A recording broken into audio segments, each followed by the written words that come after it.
Marvel's Ultimate Universe is a topic I keep returning to on this channel. Created in 2000 to capitalise on a new generation of readers, this imprint reimagined many of the company's most prominent heroes, and throughout its initial 15-year run, was responsible for numerous memorable moments for better or for worse, truly unexpected status quo changes, and even the creation of popular new characters. The original Ultimate Universe came to an end in 2015 during the events of Jonathan Hickman and Asad Ribic's Secret Wars. However, popularity had steadily waned since the end of the 2000s, particularly in the aftermath of the highly divisive Ultimatum storyline. Despite its flaws, Ultimate Marvel remained a fondly remembered initiative for many fans, myself included, with some even hoping that Marvel would eventually bring it back. This seemed unlikely until 2023, when the company suddenly confirmed that a brand new iteration of the universe would be launching following the 4-part storyline Ultimate Invasion. At the time of recording, we're now a full year removed from Ultimate Invasion's finale, and several issues deep into the 4 ongoing monthly Ultimate comics, so now seemed like a good time to look back at this inaugural story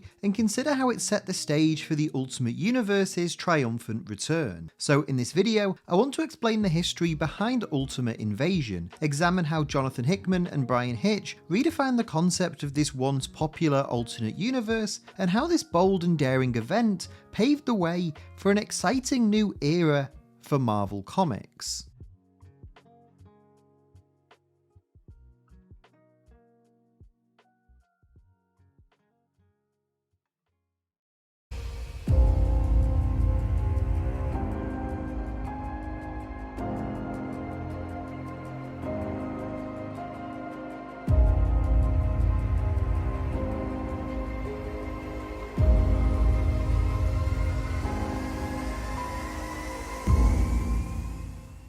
Before we continue though, just a quick reminder to leave a like on this video if you enjoy it, and subscribe to Owen Likes Comics so you don't miss out on any future videos. On the 6th of May 2015, in the pages of Secret Wars issue 1, the Ultimate Marvel Universe came to an end. In this story, written by Jonathan Hickman with art by Asad Ribic, an incursion occurs between Earth 616 and Earth 1610, resulting in the complete destruction of both realities. A small band of heroes and villains do survive the incursion, while Doctor Doom, harnessing the power of the Beyonders, takes the shards of each destroyed reality and forges a new world in his image, kicking off the main storyline of Secret Wars. Although this comic was the official end of Ultimate Marvel, to many it felt like the writing had been on the wall for some time. The universe loudly burst onto the scene in 2000, offering fresh, cinematic and distinctly modern reimaginings of some of Marvel's biggest characters, but it had quite prominently fallen from grace within a decade of its inception. As noted previously, Jeff Loeb and David Fincher's Ultimatum is often seen as the moment where the Ultimate Universe's bubble burst, as a large quantity of its superhero roster was mercilessly killed off in a story designed to shock readers and reset the status quo.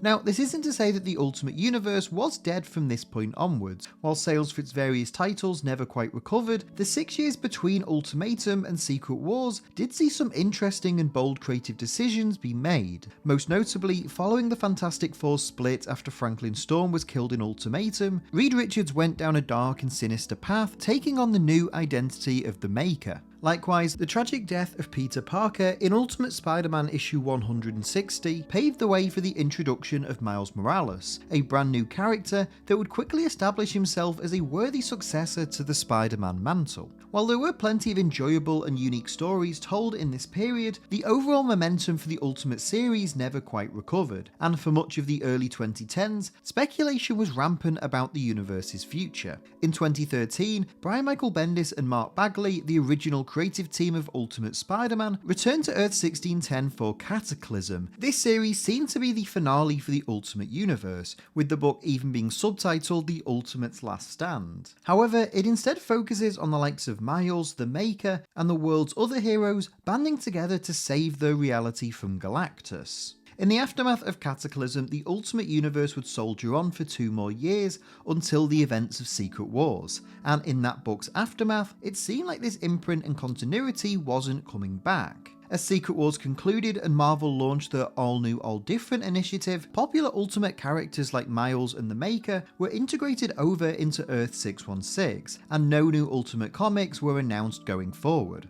What seemed like the final tale in the Ultimate storied history came in 2017, when Bendis and Bagley again reunited for Spider-Man 2, a crossover story featuring both Peter and Miles, which ended with the pair journeying to Earth 1610 to discover its heroes once again alive and well. Spider-Man 2's heartfelt ending served as Ultimate Marvel's epilogue, and a sincere farewell from Bendis, who would soon depart the company for DC. However, while this was going on, the Maker would also resurface in several Marvel comics, namely Donny Cates and Ryan Stegman's run on Venom. Throughout several issues, we follow this twisted version of Reed Richards' search for the ultimate version of the symbiote, as well as trying to build a device that will transport him back home. This plot culminates in Venom issue 26, where the Maker does return to Earth 1610, only to find it in flames, as billboards decry "Where are the Ultimates?" Later in Venom number 35, Eddie Brock tells various factions of the Marvel Universe that the Maker is plotting an invasion of Earth 616. While this issue did seemingly tease the forthcoming return of the Ultimate Universe and the creative direction in which its comeback would be staged, things would soon take an unimaginable turn.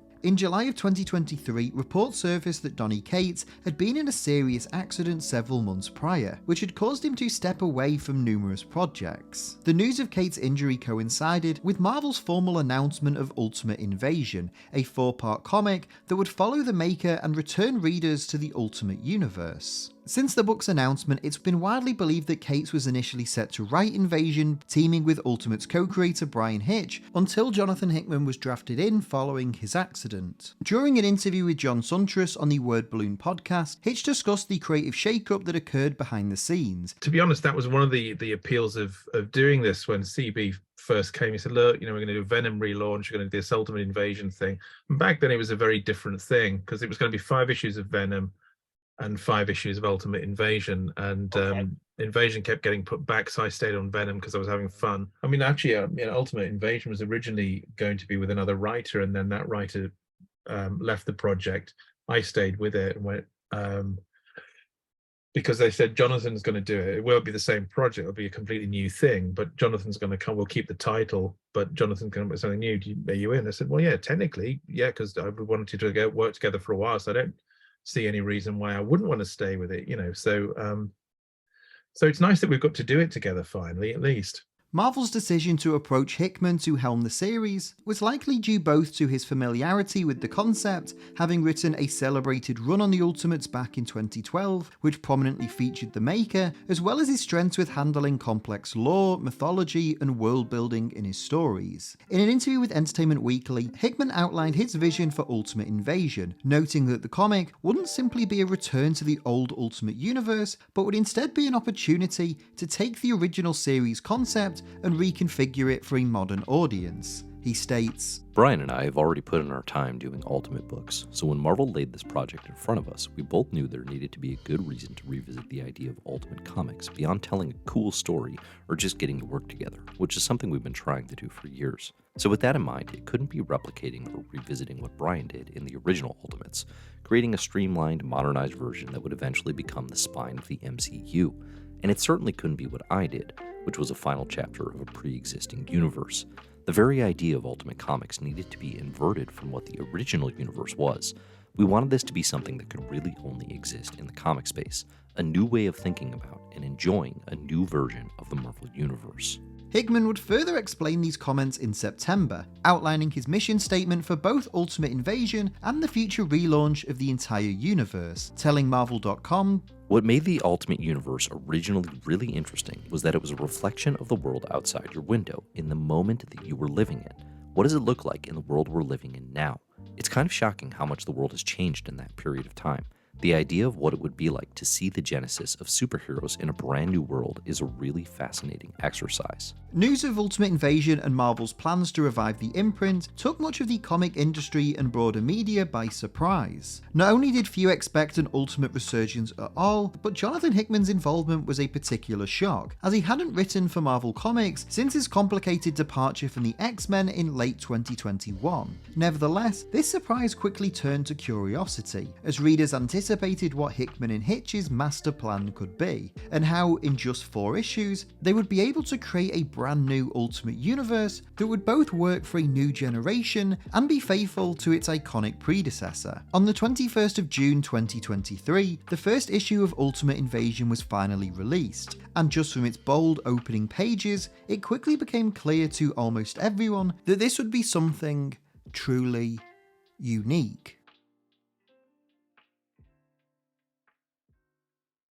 But before we continue, I'd like to thank the sponsor of this video, Factor. I've been travelling quite a lot for the last month or so, both across the UK for academic conferences and now going overseas for New York Comic Con. And being on the go so much has meant that when I'm back home, I've not had as much time or energy to cook as usual. Thankfully, Factor's ready-to-eat meal kits have stepped in and taken all the stress away from cooking and meal planning. Factor's fresh, never frozen meals are chef-crafted, dietitian approved, and shipped straight to your door, and ready to eat in just 2 minutes. They offer a truly wide range of dietary options from keto, calorie smart, vegetarian and vegan, and you can pick from over 35 different meals each week, meaning you never run out of great food for every diet or lifestyle. Click the link in the video description or scan the QR code on screen now to get 50% off your first Factor box and 20% off your next month of orders. Thank you to Factor for sponsoring this video, and now let's get back to it.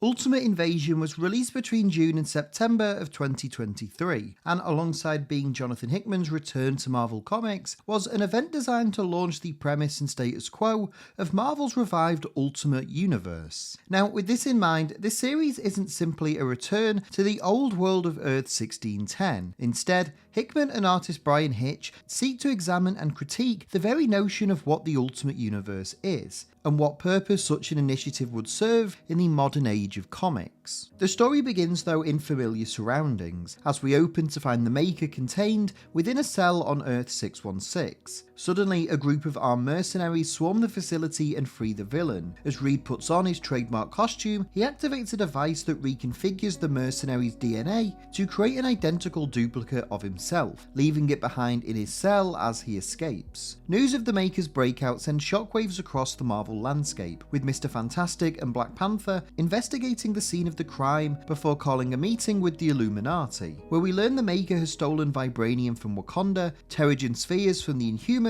and even a Krakoan gateway from the X-Men. Theorizing that he's attempting to build a portal, the heroes search to find the Maker, while the villain makes an unexpected detour to the home of Miles Morales. Confronting Miles in his room, Maker explains that they are 2 survivors of a doomed world and offers to take the young hero with him on his next voyage. Miles declines, with Reed leaving behind a blank calling card in case he changes his mind. The Illuminati arrive just as the Maker activates his machine, which opens a portal to a faraway reality. Trapping the heroes behind a force field, the Maker asks Mr. Fantastic a sobering question: if you could remake the universe again, would you erase me? To which Reed defeatedly answers with yes. The Maker promises to keep this in mind as he walks through the portal, vanishing from Earth 616 and leaving the heroes with no clue of his whereabouts. The first issue of Ultimate Invasion concludes with the reveal of our new reality, Earth 6160, a seemingly identical world to the main Marvel universe. Here, a teenage Peter Parker visits a science lab where a radioactive spider escapes its cage and prepares to bite him, only for the Maker to intervene and prevent it, setting in motion the start of his master plan to reshape this world in his own twisted image. While the first issue of Ultimate Invasion chronicles the Maker's escape from Earth 616,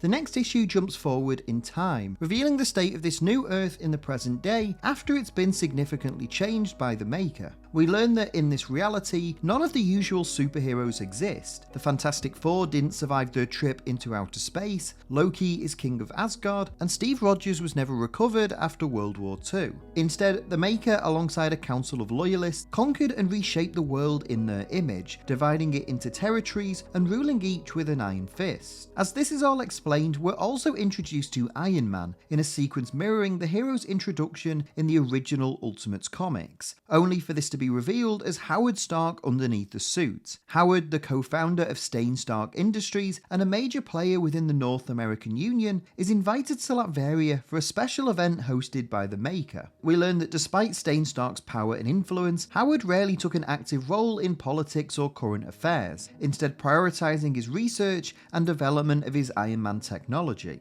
Through this invitation though, Howard discovers the secrets at the heart of this world, including the Maker's control over it and how his council maintain power by orchestrating wars and large-scale events. During the ceremony though, the Maker's city is attacked by an army of super soldiers as clones of the world's forgotten heroes suddenly drop down from the sky. The guests are ushered away as the facility is swarmed by a fleet of Captain America's, Thor's and Vision's, with Tony's business partner and best friend Obadiah Stane killed in the conflict. These events serve to radicalise Howard and cause him to reject the Maker's rule, only for him to come face to face with the villain himself. Here, the Maker explains why he invited Howard to the meeting, stating that when rebuilding the world, he used a device called the Immortus Engine. However, his escapades through time caught the attention of Kang the Conqueror, who destroyed the machine and severely injured him, and now he seeks Stark's help to build a new Immortus Engine. Faced with no other choice, Howard agrees to help the Maker, relocating to the villain's stronghold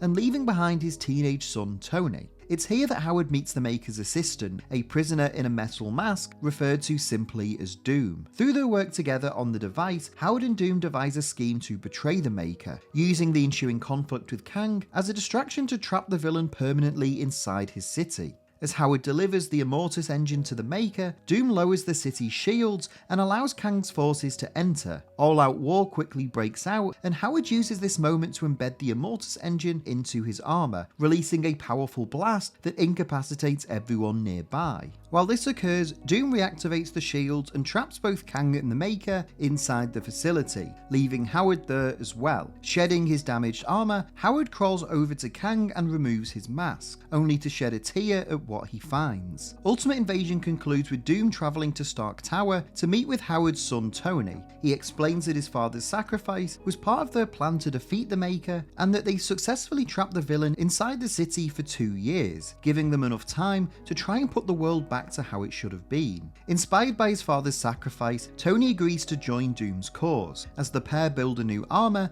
that Tony christens Iron Lad. As they begin their mission to correct this world status quo, the comic ends with the two men using the Immortus Engine to travel back in time, where they locate the frozen body of a hero from a bygone era, Captain America.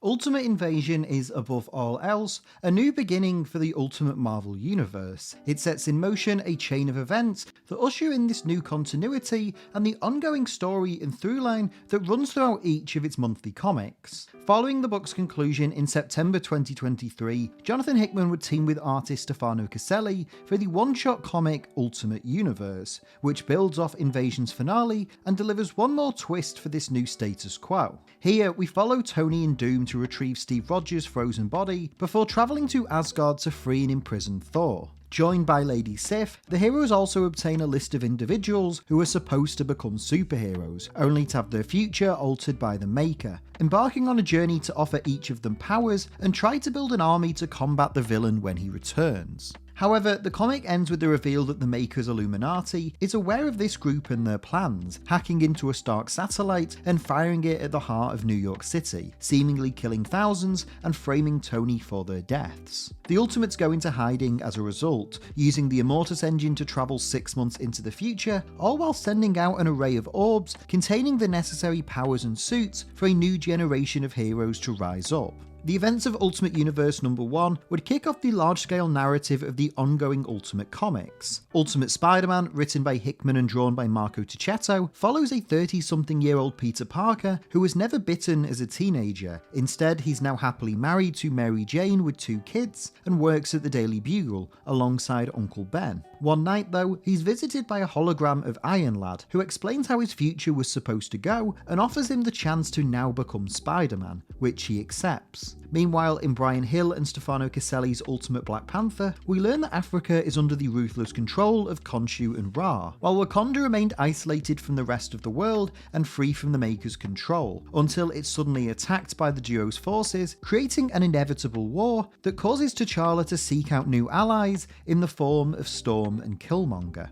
Meanwhile, in Peach Momoko's Ultimate X-Men, we follow a band of misfit teens led by Hisako Ichi, aka Armor, who all manifest powers after a series of traumatic events and are seemingly linked to an underground cult called the Children of the Atom. And finally, Dennis Camp and Juan Figuere's Ultimates follows the likes of Tony, Doom and co on their quest to amass an army of superheroes, enlisting in each issue the likes of Ant-Man, the Wasp, America Chavez and Hawkeye, all while coming to terms with how the Maker and his cabal have irrevocably changed their lives. We're now several months into these new Ultimate Universe comics, and I'm happy to report that each one continues to enthrall and excite me with every new issue. They often tell brilliant self-contained stories that reinvent Marvel's flagship characters in interesting ways, while still contributing to the larger narratives and world buildings of this new continuity. And now with a greater sense of what this new universe is and what it symbolises, I wanted to re-examine Ultimate Invasion and consider how it exists as a prelude to this new era of storytelling. Initially, when I read the comic throughout the summer of 2023, I did largely enjoy it.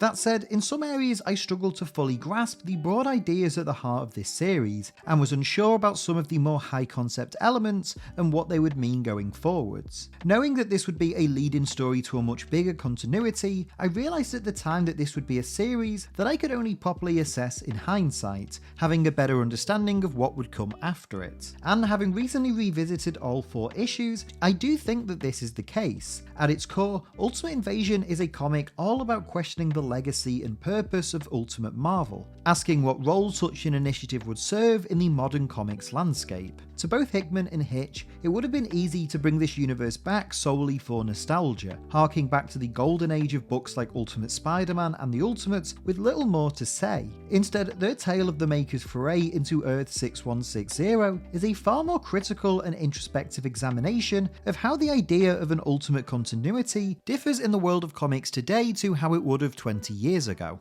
When attempting to identify the broad themes of Ultimate Invasion and how it sets up the status quo of the books that are coming out now, I sat down with Eric Azana, host of the Geeksplained podcast, who covered the series extensively earlier this year, to discuss what this book says about the legacy of the original Ultimate Universe and the ideas that underpin Hickman and Hitch's story. The big narrative through line for the Ultimate Universe is this idea of like reclaiming the present and reclaiming the potential future that was taken from us. And that is kind of set up in Invasion, because obviously the first issue of Invasion is largely set on Earth 616 and it chronicles the Maker's escape. And there's 2 really interesting moments in that issue. 3, actually. There's the interaction with Miles, there's the interaction with Reed before he goes through the portal, and then there's the very ending stinger where he stops Peter from getting bitten by the spider. And I think those 3 moments, just kind of isolated, pretty much set the stage for what is to come. Yeah. And then you get, throughout the rest of the book, you kind of get introduced to the world as the Maker perceives it.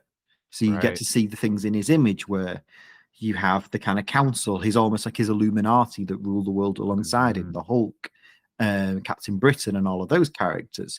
You get the introduction of Howard Stark, who has a really fascinating arc in this series. And then you get all the setups involving Kang, and I think I'm still thinking about is Kang's clones. Yeah. Who are like perfect doppelgangers of the original Bryan Hitch Ultimates characters.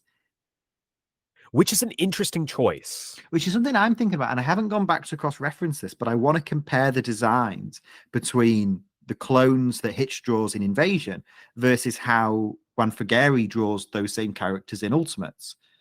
Because I think Figuere's version of Cap is very Ultimate inspired, but it's not a one-to-one. No. His version of Thor is very different from Ultimate Thor.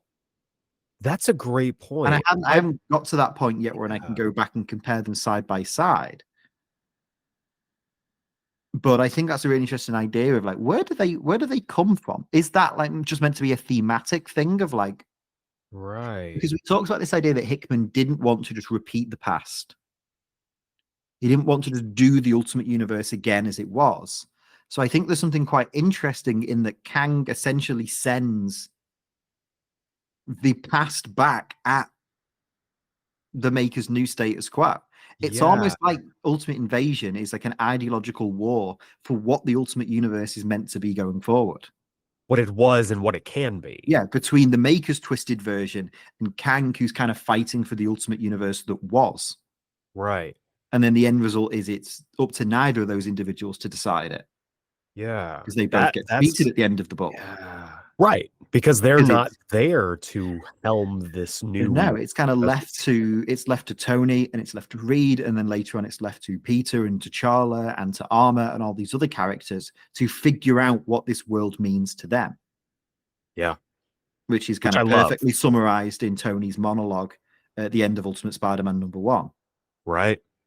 And I just think that's so narratively and thematically interesting that the way Hickman launches this series is with a book that is literally questioning the identity and the purpose of this universe. In Ultimate Invasion, very specifically, the story is centered almost around just the Maker and Howard Stark are our two leads, which I think is a fascinating choice to have Howard Stark, who has never really had much of a character of anything. Yeah, so let's talk about that then, because that's a really interesting choice. I feel that obviously Tony is kind of like, I would argue Tony feels like the main protagonist of the Ultimate Universe right now. I agree. But the choice to focus so much of Invasion around Howard is kind of the instigator of everything that happens and the status quo we have now. Why do you think Hickman chose to use Howard as kind of not only as Iron Man in that book, but have him be the kind of main cause of conflict with the Maker that then sets everything in motion up for the introduction of Reed, the introduction of, Tony, and then from there, everything that we've got now? What do you think he's trying to thematically say with that? I have never really seen anything of value in Howard Stark prior to... Not at least not in the way that Hickman uses him. Right. And so I always, reading through it the first time, rereading it for our series on the podcast, I saw it's like, well, it's Howard Stark. You got to have somebody to introduce Tony Stark. He's a stepping stone. But in what you were saying about this being not only a revitalization, but also a conversation between this current Ultimate Universe and the previous Ultimate Universe, looking at the stat sheet, Howard Stark is more or less 1610 Tony Stark.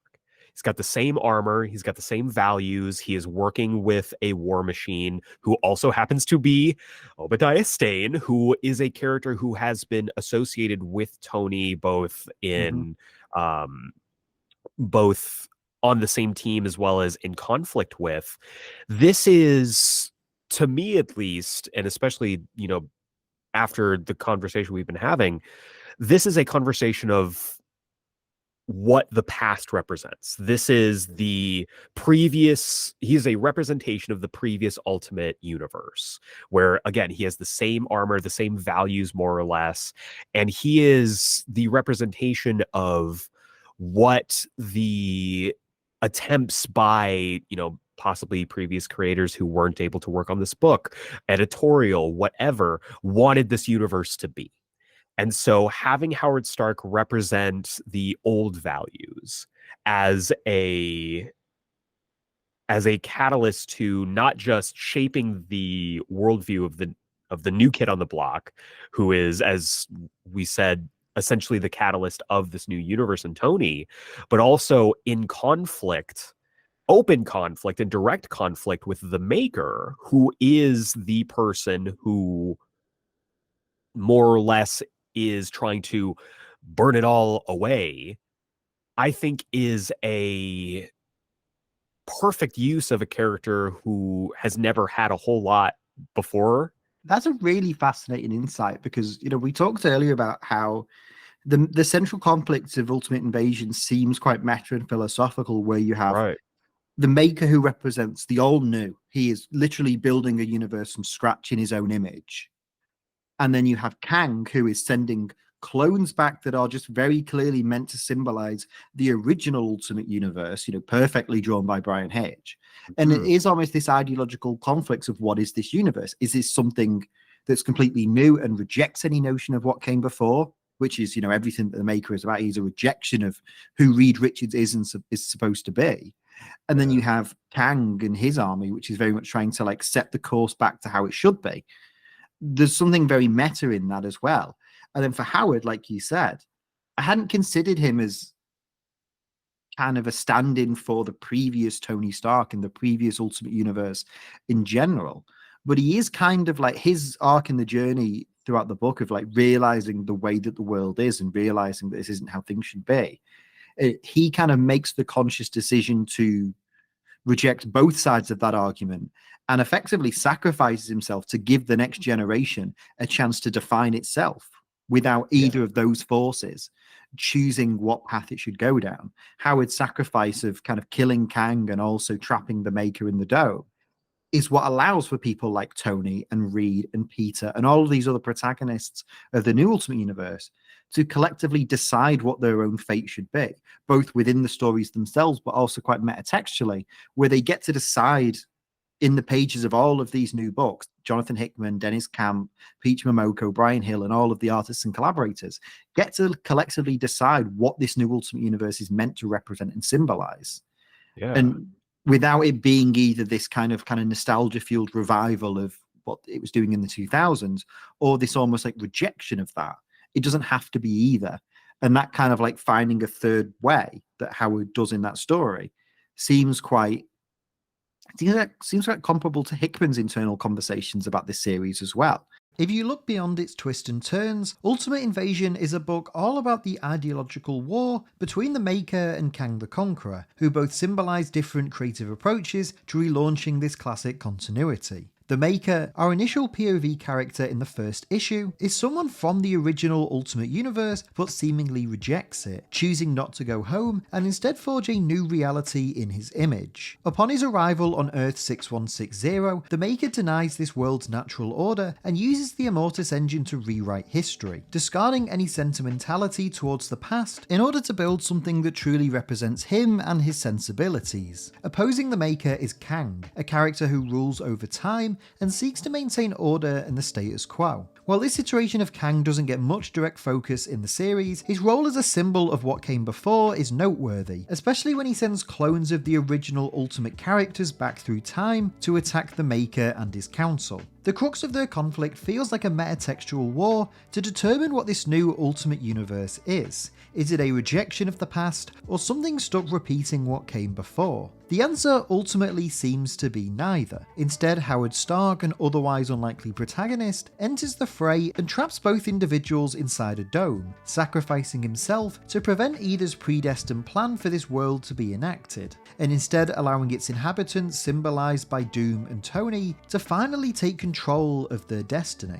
The final pages of Invasion, coupled with the events of Ultimate Universe number 1, succinctly demonstrate this. Tony builds the Iron Lad armour to carry on his father's legacy, while he and Doom recruit other individuals who all have their futures taken away by the Maker. Together, these new heroes aim to reclaim their future and determine what direction their world goes in, free from the influence of these other beings. This message feels quite evocative of Hickman's overall stance towards the relaunch, wanting to avoid dwelling on nostalgia or subversion too much, and instead take the core premise of Ultimate Marvel, a separate continuity where creators can reimagine the company's characters in unique ways and apply it in a way that speaks to modern audiences, irrespective of its connection to what came before.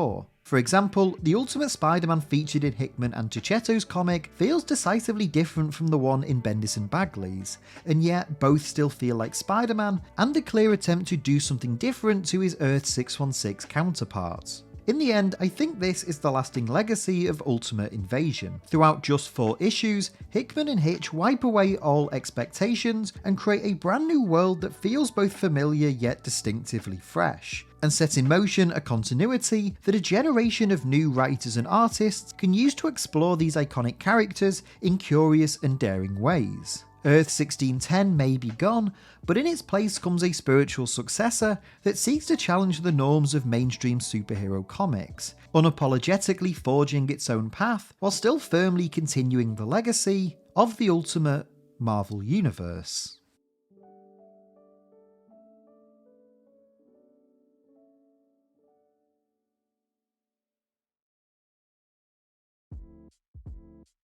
Hey everyone, thank you so much for watching today's video. I hope you enjoyed it. If you did, please make sure to leave a like on this video and leave a comment down below as well. Let me know your thoughts on everything we talked about in today's video. I can't wait to hear what you have to say as always. If you're new to Owen Likes Comics, please make sure to hit the subscribe button and the notify bell so you don't miss out on any future videos. And if you enjoyed this and you want some more, there should be some other videos on screen right now that you might also enjoy. If you want to help support the channel and help me make more videos, you can go to patreon.com/OwenLikesComics, or if you just want some more of me, you can follow me on Twitter and Instagram just at Owen Likes Comics. But that's all for this video. Again, thank you all so much for watching. I hope you enjoyed it, and hopefully I will see you next time. But until then, take care and keep reading.